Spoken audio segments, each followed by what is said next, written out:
Electric চুল্লি থেকে মায়ের ভস্মীভূত শরীরটা বেরিয়ে আসার পর ছেলে অনেক কষ্ট করে খুঁজেও নাভিকুণ্ডটা আর পেল না। এটা শুধু আশ্চর্যের নয়, অবিশ্বাস্য। ডোমগুলো হতবাক।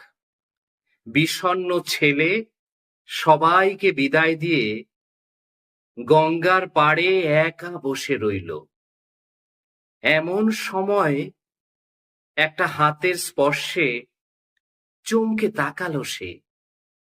একটা বুড়ি, মাথায় ঘোমটা দেওয়া, কাপা কাপা গলায় বলল, বাবা দুঃখ করিস না, শেষ বয়সটা বৃদ্ধাশ্রমে কাটালে মায়ের সঙ্গে ছেলের নাড়ির টানটা আর থাকে না রে, তাই তার আর কোনো উৎস খুঁজে পাওয়া যায় না।